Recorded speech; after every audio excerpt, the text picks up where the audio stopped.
¿Qué tal amigos? ¿Cómo estáis familia? Hace tiempo que no nos vemos por la iglesia, pero bueno, desde aquí un saludo a todos los miembros de la iglesia en Argentona y con muchas ganas de volver a estar presencialmente entre vosotros también para compartir la escritura, la palabra y las cosas que, bueno, obtenemos de ella y que tienen un profundo mensaje para nuestros días también.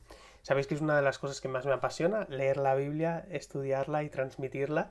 Así que os agradezco mucho la oportunidad, esta vez, aunque sea a distancia, de poder también leer con vosotros, ¿de acuerdo? Entonces, bueno, os voy a explicar una de los eventos más aterradores que se escriben o que se explican en la Biblia. Un momento increíble en el apartado del Antiguo Testamento y que se encuentran pues justamente en el libro de Daniel, en el capítulo 5. Como sabéis ya, Daniel fue un joven judío que vivió en torno al siglo VI antes de Cristo y que vivió unos tiempos difíciles desde joven.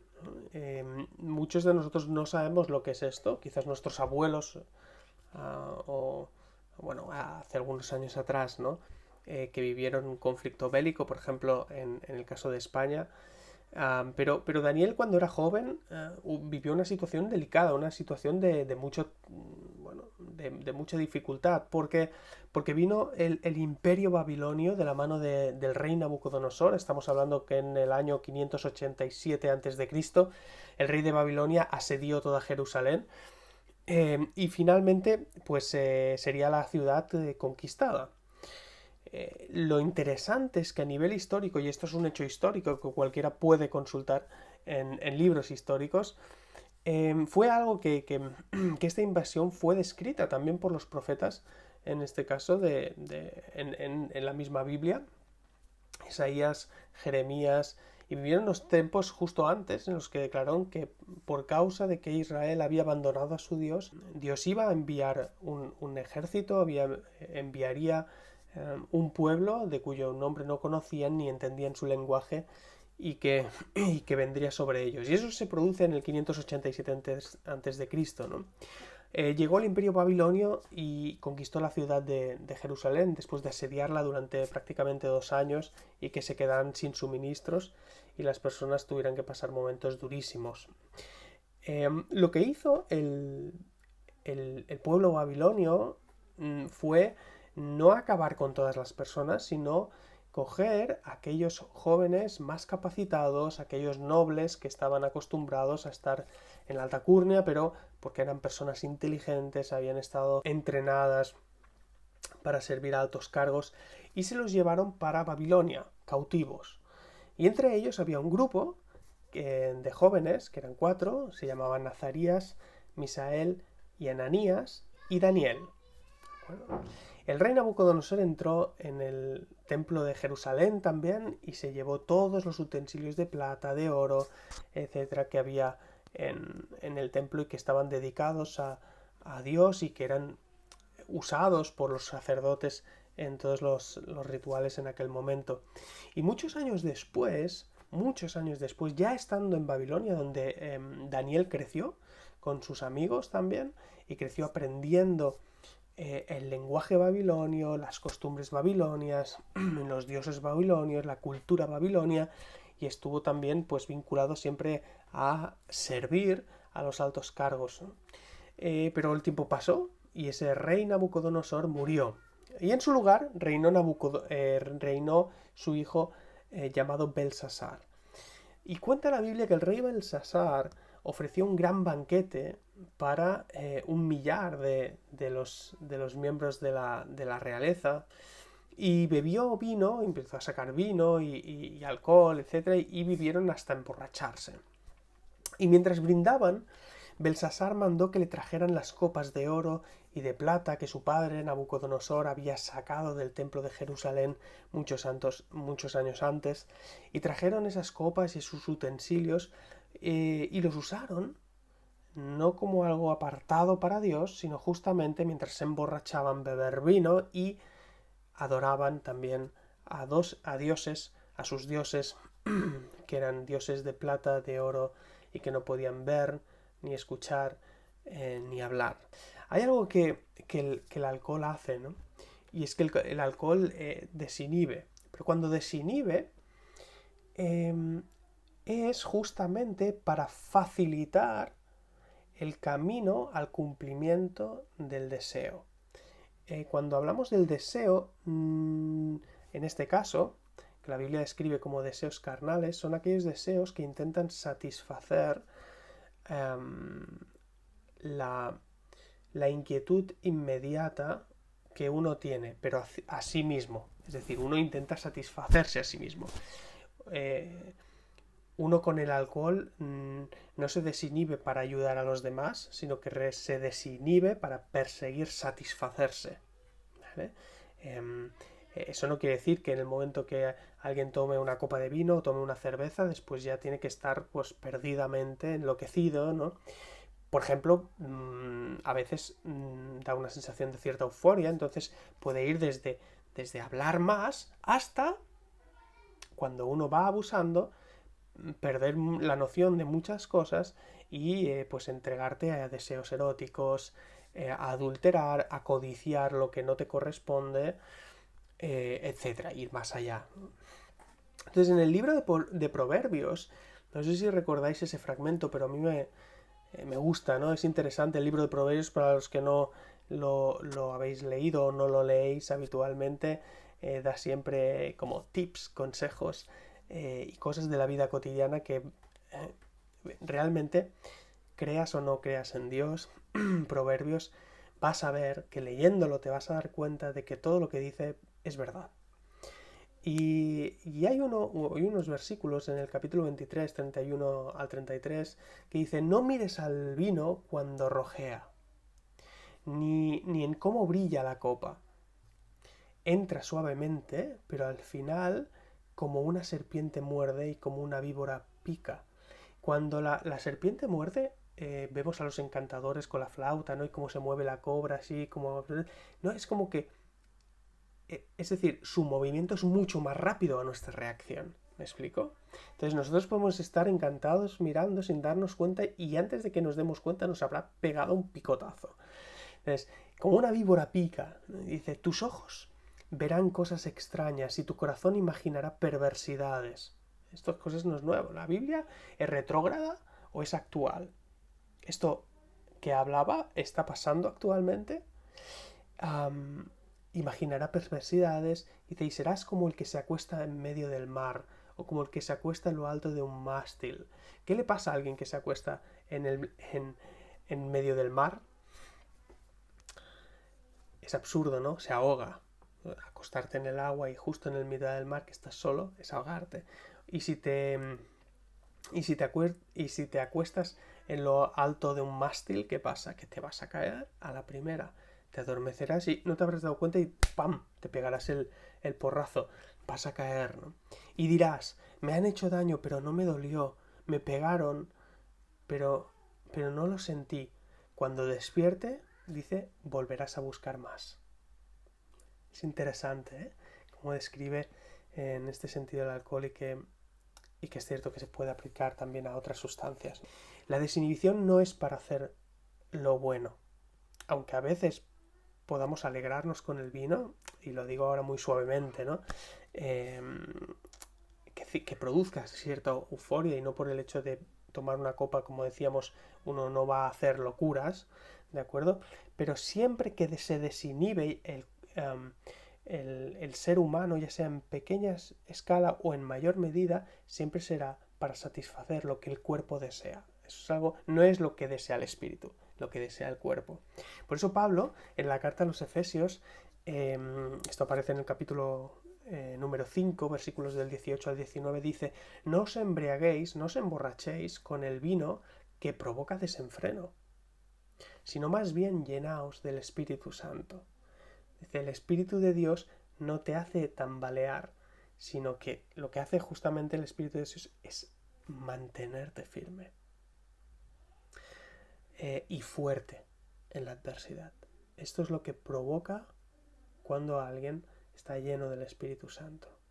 Hace esta comparativa porque solamente el Espíritu Santo puede hacer que uno desee las cosas que son de Dios y no las cosas que son de su propio cuerpo. Y luego veremos algo más respecto a esto y cómo produce justamente paradojas en la vida del ser humano a través de Jesús, pero lo vemos más adelante. De hecho, hay algo interesante, ¿no? Porque el Espíritu Santo produce que la persona sea valiente, no que se crea valiente. Al contrario, el Espíritu Santo justamente lo que hace es que la persona sienta que es humilde, sienta que es pequeña, pero en esa pequeñez será valiente y sus decisiones serán firmes. Seguimos. Entonces, ¿qué sucedió en ese momento? Que el rey Belsasar estaba con sus concubinas, con sus mujeres, etcétera, todos bebiendo, borrachos, alabando a dioses, usando las copas que habían sido apartadas para Dios. Dice que en ese momento, atención, porque vivir esto sería sumamente impactante, en ese mismo momento, en la sala del palacio, ¿qué sucedió? Que apareció una mano humana que a la luz de las lámparas escribía con el dedo sobre la parte blanca de la pared. ¿Os imagináis una mano? En la pared de repente aparece y escribe. ¡Wow!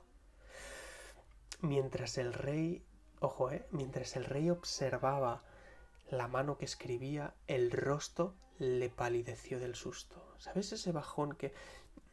Dice, las rodillas comenzaron a temblarle y apenas podía sostenerse. Yo no sé si has pasado alguna vez una situación de terror, pero este no es una sensación de tener miedo a circunstancias de la vida, ¿no? Uno puede andar normal, no sentir esto, ni quedarse petrificado, pero sentir miedo, ¿no? a situaciones, diferentes cosas que puedan suceder, ¿no? Y aquí no, aquí está hablando de algo distinto. Tengo que confesaros que en algún momento en mi situación, en mi vida, hubo momentos en los que yo no hacía las cosas bien. Y no es que las hiciera bien, es que las hacía muy mal, ¿de acuerdo? Y también cometí muchos excesos, ¿no?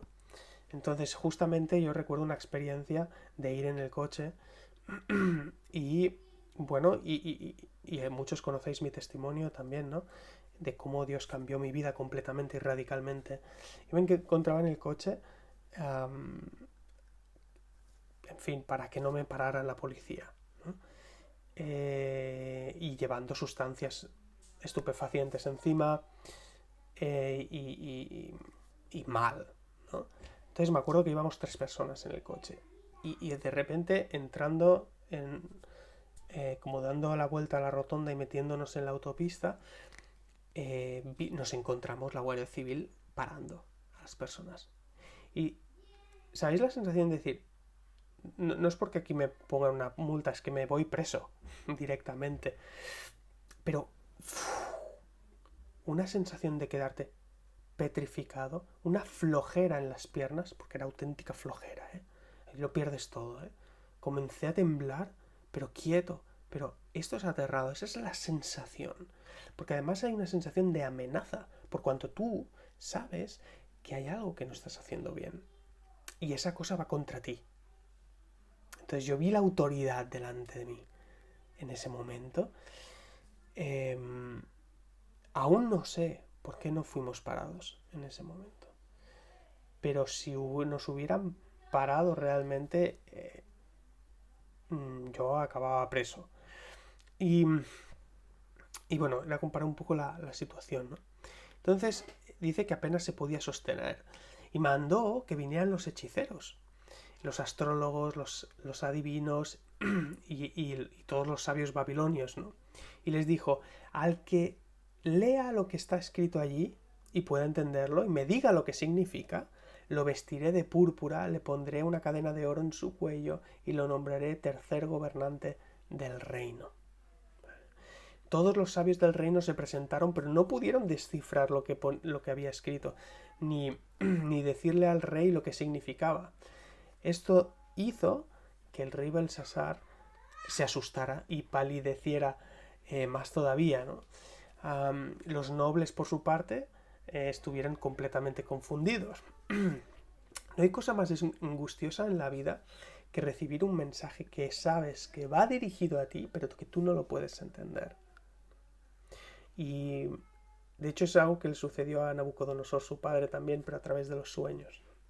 No era tanto porque los sueños fueran en sí terroríficos, sino porque había una angustia detrás de no saber cuál era su significado.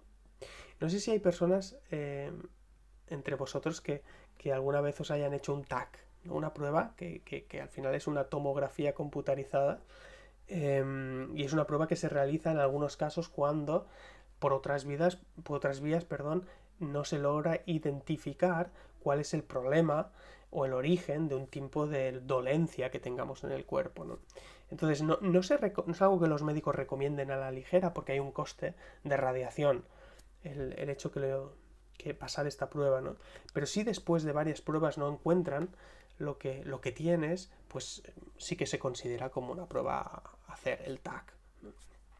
Entonces uno cuando llega a la parte del TAC, pues siempre realmente tiene una cierta preocupación.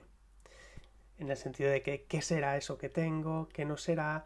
Y en muchas ocasiones uno tiene que entrar en ese tubo, estar ahí, ver a través de otra pantalla al médico o al técnico que va haciendo sus comprobaciones, va mirando, y mientras él va mirando la pantalla, ¿no? Tú vas pensando, ¿qué debe estar pensando? ¿Qué debo tener? Porque no me dice nada, y a lo mejor simplemente que el proceso requiere un tiempo, pero tú estás angustiado porque no sabes qué quiere decir, ¿no? Y luego ves que de repente se gira y consulta a otro, o llama a alguien y viene el médico y están comentando, y ya piensas, bueno, que pasa lo peor, ¿no? Porque es que está comentándolo, no me lo está diciendo porque seguro que es muy grave.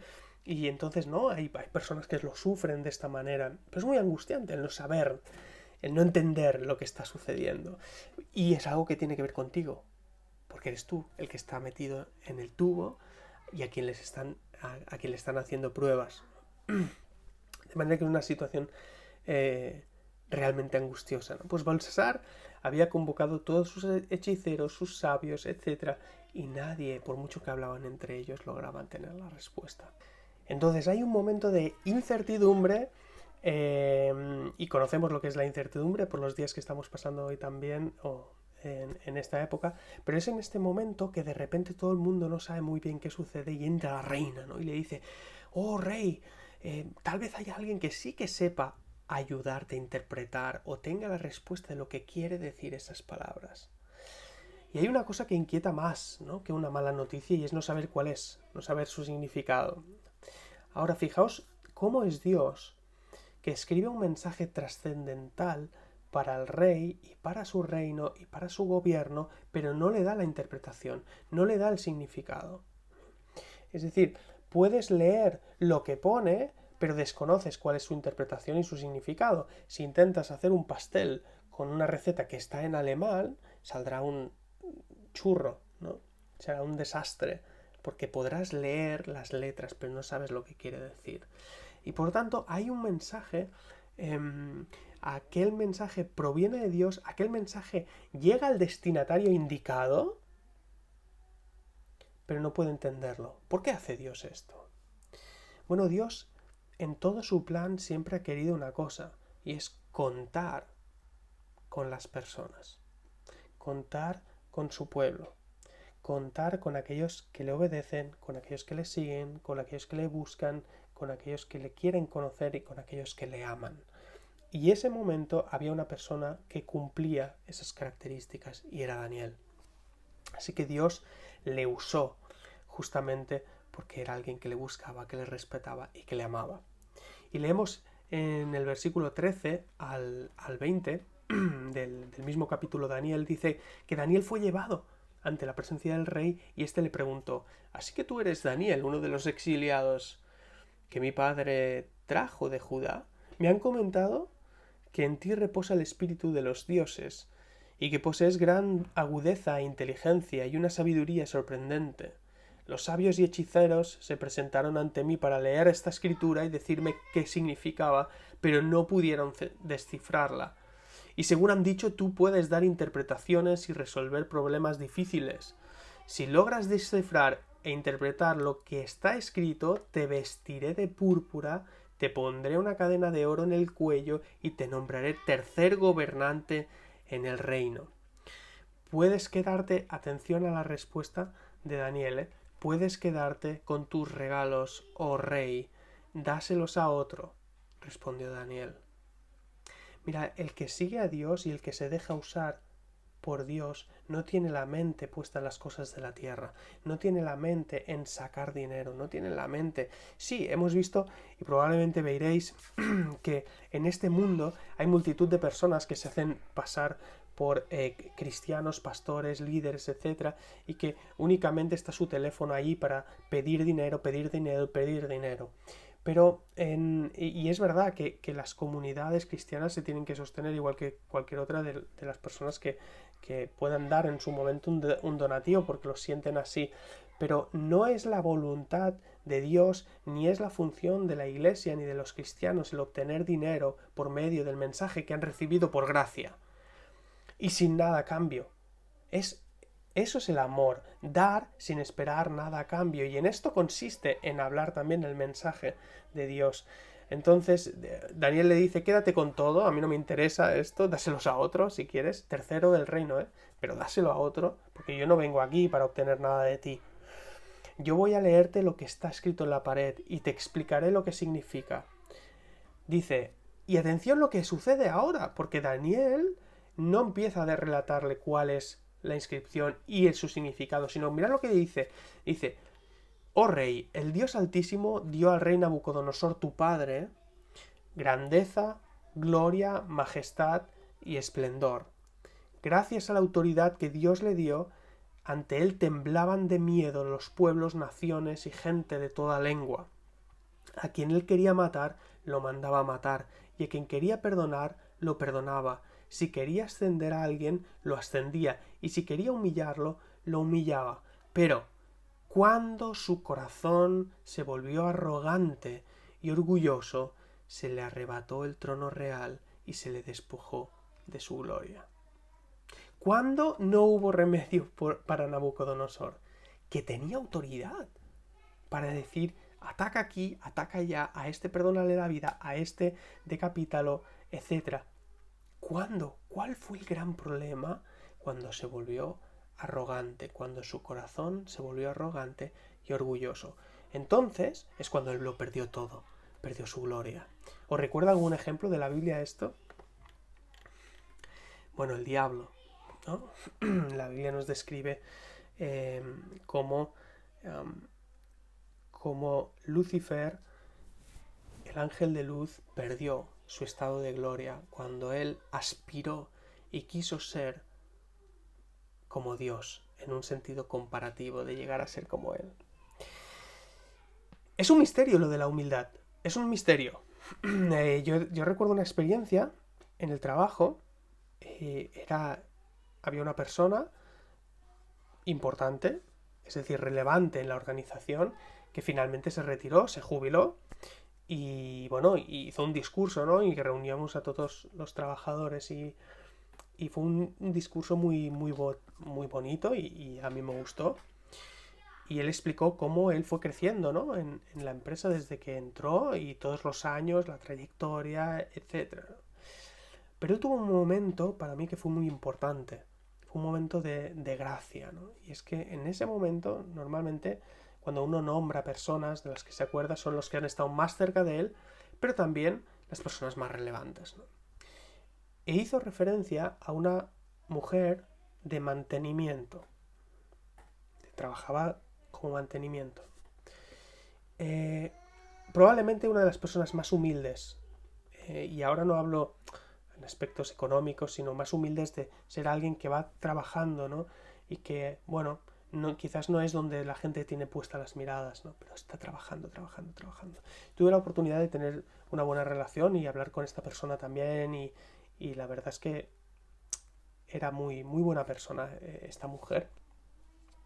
Y hablando con ella, ella en determinados momentos justamente se quejaba, ¿no? De no recibir reconocimiento, ¿no? Pero se quejaba, pero no hablando a las demás personas, ¿eh? Había confianza y me dijo, es que yo estoy trabajando y nunca me hace ningún comentario, mi jefe nunca me ha reconocido tal, ¿no? Pero en ese momento, en la parte Es decir, en momentos en los que ella trabajaba, su jefe no le dijo nada. Pero cuando estuvo toda la gente de la empresa reunida, ese fue el momento para exaltarla y para reconocerla. Eso es lo que va a hacer Dios con aquellos que le siguen también.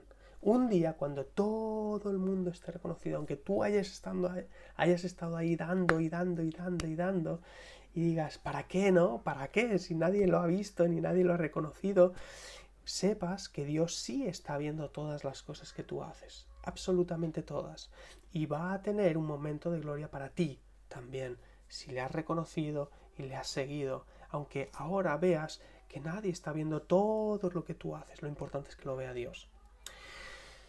Ese es el misterio de la humildad, es lo que nos llama también. Personas que estaban exaltadas, cuando codiciaron eso justamente, que ya lo habían recibido, lo perdieron absolutamente todo. Es decir, que esa pérdida es el castigo para estas personas.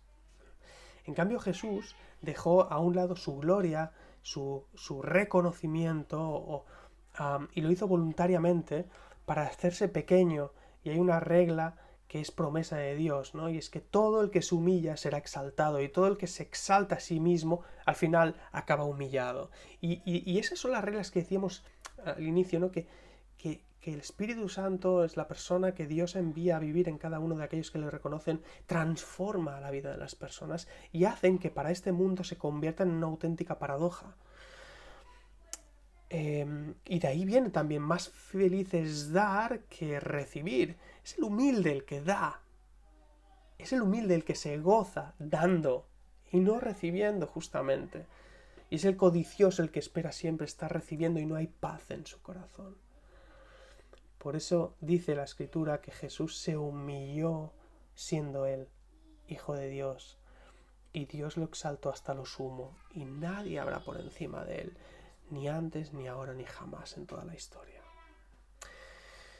Leemos 2 versículos, el versículo, vamos continuando, el versículo 20 dice: pero cuando su corazón se volvió arrogante, que es lo que decíamos, ¿no?, referente a Nabucodonosor, y orgulloso, se le arrebató el trono real y se despojó de su gloria y fue apartado de la gente y recibió una mente de un animal y vivió entre los asnos salvajes y se alimentó con pasto, con ganado. El rocío de la noche empapaba su cuerpo. Es una historia muy bonita la de Nabucodonosor, que se encuentra también en el libro de Daniel, ¿eh? Pero tuvo ese suceso, ¿no?, en su vida. Dice, y todo esto le sucedió ¿hasta qué? Hasta que reconoció que el Dios Altísimo, Él es soberano de todos los reinos del mundo y que Él los entrega a quien Él quiere. Pasa por el reconocimiento de Dios en nuestras vidas que nosotros vamos a obtener realmente la salvación. Fijaos que Dios, ¿qué hace Dios a través de Daniel? Belsasar quería saber la interpretación de las palabras y que no le estaban dando buenas sensaciones. Pero Daniel comienza hablando de Nabucodonosor, su padre. No comienza dando la interpretación, le dice: oye, ¿te acuerdas de tu padre? ¿Te acuerdas qué reino tenía? ¿Qué poder se le había concedido? Y al final le dice: sin embargo, a pesar de conocer a tu padre, de conocer todo lo que Dios había hecho a través de tu padre y cómo Dios tuvo que enseñarle a ser humilde, a pesar de saber todo esto, dice: no te has humillado. El problema, fijaos esa enseñanza que es impresionante. El problema no es que no entiendas ahora estas palabras que ves escritas en la pared y que no las entiendes. El problema es que durante toda tu vida has estado escuchando palabras que sí entendías, pero no reconociste. Sí entendías, pero rechazaste. Sí entendías, pero no obedeciste ni hiciste caso. Durante toda tu vida. Es decir, no has sacado provecho de lo que tus ojos han visto. Un día vamos a recibir juicio por parte de Dios en función de lo que hemos conocido. Dice en la carta de Pablo a los Romanos, dice: todos los que han pecado sin conocer la ley, sin la ley serán juzgados. Y todos los que han pecado conociendo la ley y los mandamientos, justamente por los mandamientos, serán juzgados. Esto lo dice en Romanos capítulo 2. Ahora bien, esto hace referencia al conocimiento de la Biblia y de la palabra de Dios, ¿no? Sin embargo, aquí hablamos del entorno, de lo que sucede en el entorno de la vida cotidiana, que nos da ejemplos, ¿no? Y que son señales para nosotros también. Dice en el versículo 23, estábamos leyendo, y Daniel le dice a Belsasar: por el contrario, te has opuesto al Dios del cielo, mandando traer de su templo las copas para que bebieras en ellas tú y tus nobles, vuestras esposas, vuestras concubinas. Te has deshecho en alabanzas a los dioses de oro, plata, hierro, madera y piedra, dioses que no pueden ver, ni oír, ni entender. En cambio, no has honrado a Dios, en cuyas manos se halla tu vida y tus acciones. Por eso Dios te ha enviado esta mano a escribir. Ahora, fíjate a nivel de contexto cómo dice, tú has visto todas estas cosas y no has aprendido nada del entorno. En Romanos capítulo 1, justamente, Pablo dice algo similar. Dice: ciertamente la ira de Dios se revela desde el cielo contra toda la impiedad y la injusticia de los seres humanos que con su maldad obstruyen la verdad. Me explico, lo que se puede conocer acerca de Dios es evidente para ellos, pues Dios mismo se lo ha revelado, se lo hizo evidente, porque desde la creación del mundo sus atributos invisibles de Dios, es decir, su eterno poder y divinidad, han sido manifestados por medio de lo creado, de lo que ven, del entorno, de manera que no tienen excusa. A pesar de haber conocido a Dios, no le glorificaron como a Dios, ni le dieron gracias, sino que se extraviaron, se perdieron en sus razonamientos inútiles y se les oscureció el insensato corazón. Aunque afirmaban ser sabios, se volvieron necios y cambiaron la gloria del Dios inmortal por imágenes. Y dirá al final: por eso Dios los entregó. ¿Y qué dice Daniel? Por eso Dios ha enviado esta mano que ha escrito en la pared lo siguiente. Y lo que estaba escrito era: Mene, Mene, Tekel, Parsin. Quiere decir, Mene, Dios ha contado los días de tu reino y les ha puesto un límite, un final. Tekel quiere decir, que es balanza, has sido puesto en balanza y no pesas lo que deberías pesar, has sido hallado falto. Parsin, que es división, tu reino ha sido dividido y ha sido entregado a medos y persas. ¿Y qué sucedió? Eso es histórico, ¿eh? ¿Qué sucedió? Que después del reino de Babilonia, ¿quién gobernó? El imperio medo-persa. Tal cual. Esto es pura historia. Y eso es lo que sucedió en ese momento. El versículo 29 y 30 dice lo siguiente. Dice: entonces Belsasar ordenó que se vistiera a Daniel de púrpura, que se le pusiera una cadena de oro en el cuello y que se le nombrara el tercer gobernante del reino. Y esa misma noche fue asesinado Belsasar, rey de los babilonios, y Darío el persa se apoderó del reino.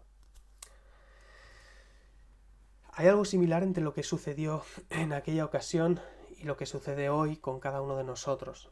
En esa ocasión fue una escritura de parte de Dios lo que juzgó a una persona en concreto. Ahora la escritura de parte de Dios existe y nos juzga a cada uno de nosotros por lo que pone, y podemos entender, no en un lenguaje que no entendamos, sino en un lenguaje que entendemos.